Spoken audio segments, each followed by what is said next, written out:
this lecture is going to be about various movements throughout the 1960s. These movements will focus mostly on women's movements. However, my goal is to show you how various things have become interconnected. As always, you should be taking Cornell notes with this or some type of notes, and there will be a quiz on this one. All right, let's begin. So, we're going to start back at World War II.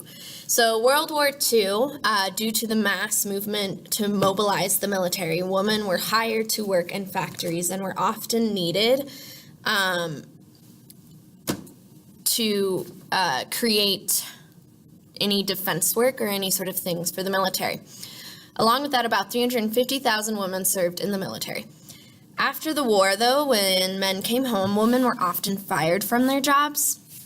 And even during the war, when they were working, women still faced discrimination due to cultural resistance of women in the workforce, especially for minority women. So the traditional role for minority women would have been like a maid or a nanny or something like that. And when you have women working in the factories, there was a lot of pushback. I also want to note that you did a review on cult of domesticity. And that basically says that women should be in the home, but keep in mind this is only for wealthy women. Women who were poor were working throughout their entire lives. Okay, I'll try not to say as much anymore. My phone was going off, so it was throwing me off. Now we're in the 1950s. The 1950s goes back to conformity and traditional culture. Due to pop culture and mass media, because of the invention of the television, reinforced messages about traditional gender roles were presented. Also, consumer culture and advertisements really focused on traditional gender roles. So what you started seeing were women being put back in the homes as wives and caretakers. Suburbanization was also a big part of the 1950s. You see the picture that says live in the suburbs. Men would go work in the cities while women would stay at home. Keeping work life and home life separate made it more challenging for women to have jobs. Okay, so now we're getting to the late 50s and the early 1960s, and we have the civil rights movement. Civil rights movement involved quite a bit from women, especially women of color. The Student Nonviolent Committee, which you heard about last lecture, had strong female leaders such as Gwendolyn Zoharah Simmons and Lonnie King. They worked with Martin Luther King Jr. on the Freedom Now movements, particularly in the South, with various boycotts and sit-ins. All right, in the 60s, we also have the free speech movement happening on college campuses. It started at the University of California in Berkeley. Students began organizing, particularly about the Vietnam War and civil rights, and the campus tried to tell them that they were not allowed to organize politically on campus. This movement starts student activism, and a great speech to listen to, I might make you listen to it eventually, is by Mario Savio. He talks about the machine and kind of going against the machine.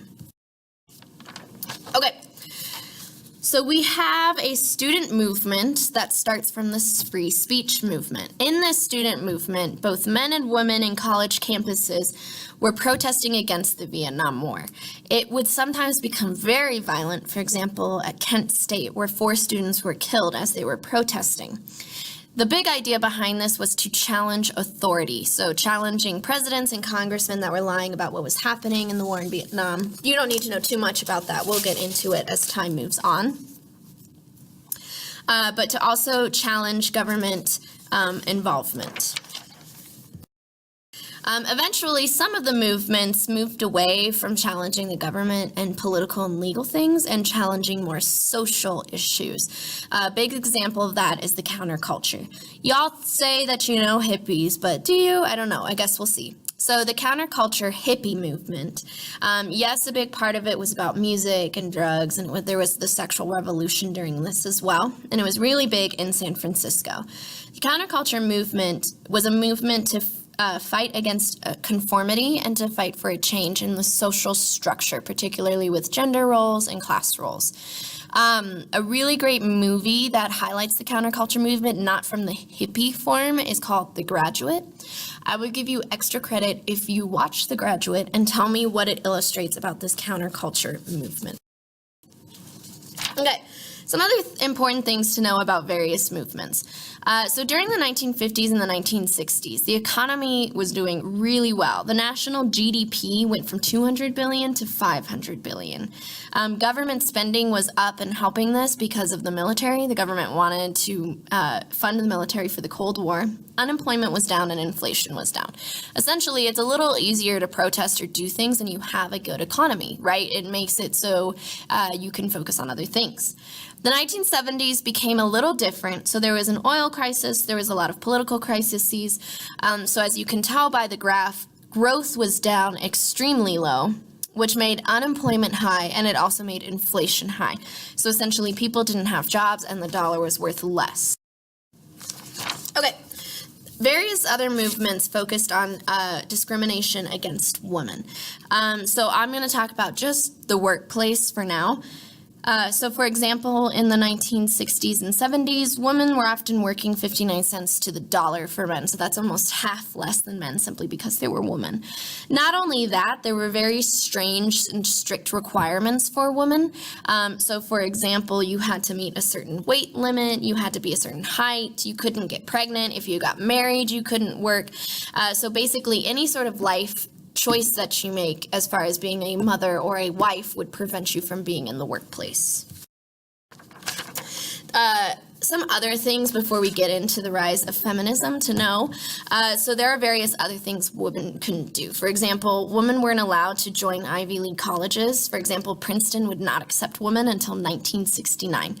Women couldn't serve on a jury. Women couldn't get a credit card of their own, and women also didn't have access to the birth control pill. As I'm sure you know, because it's very controversial, women also did not have access to abortion. It was based on states. One big thing that overturned this was Roe versus Wade, which is the right to an abortion under the 14th Amendment. So regardless of what your personal views of abortion are, it is important that you know that the Supreme Court uses the 14th Amendment to rule that abortion is legal. So this starts, there is a rise of the feminism movement in the 1960s. It starts in 1963 after Betty Friedan published a book called The Feminine Mystique. And she promoted liberal feminism, which is the idea that a woman should find her own identity, and her identity is not limited to wife and mother. Women have choices in the equality they want, but there needs to be an even playing field for women and men. So this means that liberal feminists focused on legal and political rights for equality between women and men. There's a different sort of feminism that came about, which was called radical feminism. This feminism focused more on social issues. So these feminists believed in the reordering of society. So the patriarchy or male supremacy should be eliminated. And like I said, this is more of a social restructuring rather than a political or legal one. All right. The 60s and 70s close out with a new conservative movement. This came about for quite a bit of reasons. However, I will say it challenged quite a bit of the movements happening in the 60s, like the free speech movement and various women's movement. The conservative movement emphasized traditional values, so putting women back into the homes, gender roles should be coming back, things like that. The conservative movement also focused on military spending and lower government involvement in issues. So this means the government was less involved in legal and political issues with equality and civil rights. Okay, this is the end of my lecture. Hopefully you all enjoy it very, very much. Make sure you're taking notes, and I'll try to be better about not saying Okay.